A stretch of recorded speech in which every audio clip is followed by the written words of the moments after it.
Final Four, Chapter 3, Crispin Rice. His muscles aching with fatigue, Crispin bends at the waist and lets his long arms drop, touching his fingertips to the floor. Even if he downed a gallon of Gatorade on the sideline, the dehydration from playing nearly all 40 minutes of regulation time would still have him cramping up. But that's Crispin's role right now, to fight off the exhaustion and all of the pain, both physical and mental, that goes with it. So imagine, if you are an athlete that normally does play for an entire game or almost the entire game, imagine how much, or how much of a toll that can take on your body. And that's what Crispin is feeling right now. Crispin is the Trojans' only legitimate big man, their one answer to the Spartans' superior size and strength. And he has felt the weight of that load all night long, practically carrying Michigan State's grizzly bear cousins on his back. There are 5 opposing pairs of players on the floor.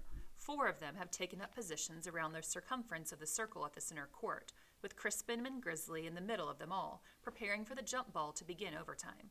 So Crispin straightens himself from his deep stretch, staring up at Grizzly, who has 2 inches and more than 30 pounds on him.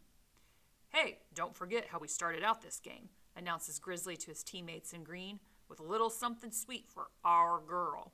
Malcolm chimes in, "That's right. I don't care if it takes longer than we planned. We're walking away with everything these guys have got. Their game, their pride, and their hope." Okay, because remember, Crispin is dating Hope, who is a Trojan cheerleader.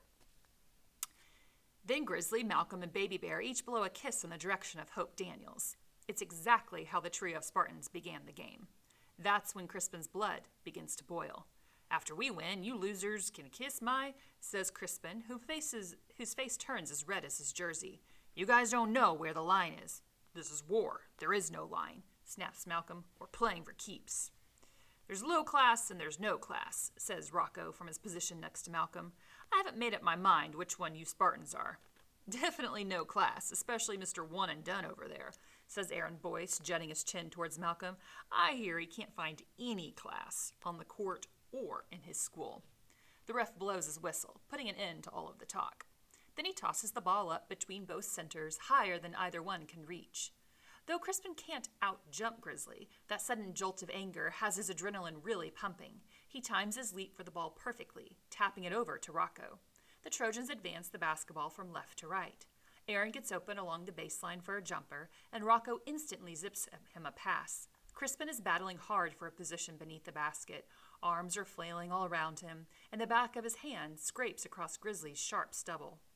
Both teams are determined to score the first basket of overtime. It shows the will to win, putting the other squad in an immediate hole. Aaron's release is smooth as silk. Crispin somehow wedges his body past Grizzly's as his eyes follow the shot out of Aaron's hand. The ball goes halfway down into the basket before it rattles back out, with Crispin reeling in the rebound at the front of the rim. And he suddenly feels the confidence of a shot that he can't miss. Stuffing the ball home with a resounding oomph, Crispin gives the Trojans a 66-64 lead. Then he glares back at Grizzly, pushing his lips together. On the way down the court, Crispin slaps hands with his teammates, making eye contact with Hope for the first time since the game began more than 2 hours ago.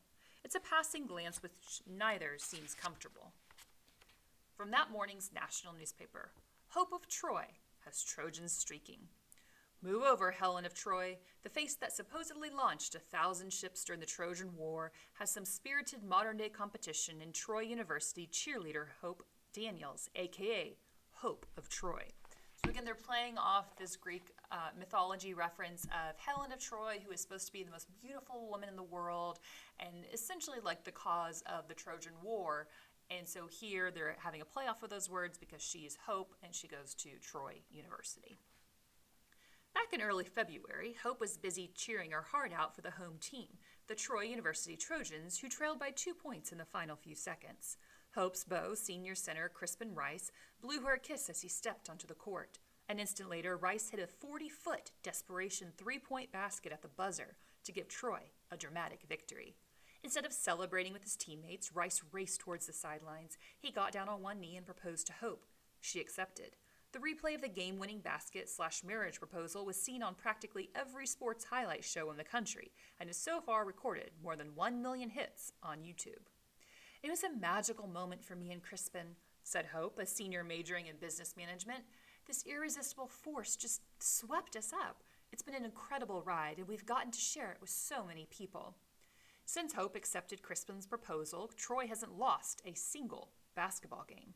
Heading into tonight's semifinal match of the Final Four with Michigan State, it has been 9 consecutive wins and counting. 2 more victories and the Trojans will claim an improbable national championship. After Troy's first-round upset over Wisconsin, their first NCAA tournament win ever, the national media began calling Daniels Hope of Troy. Helen of Troy, a daughter of Zeus and the most beautiful woman in the world, was a Spartan queen stolen away by Paris, a Trojan prince. The Spartans went to battle for her return, beginning the Trojan War detailed in Homer's epic poems The Iliad and the Odyssey. Now that Michigan State Spartans are playing the Trojans of Troy, the comparison of Hope to Helen has garnered even more attention. "She certainly inspires me," said Crispin Rice, a health and human services major who at 6 feet 10 inches tall towers over his 5'7" fiancée. "I want to play my best for her, every time." Despite the string of Trojan victories, Crispin Rice, whose teammates nicknamed him Snap Crackle Pop for his ability to shoot a basket, has been in a scoring slump lately.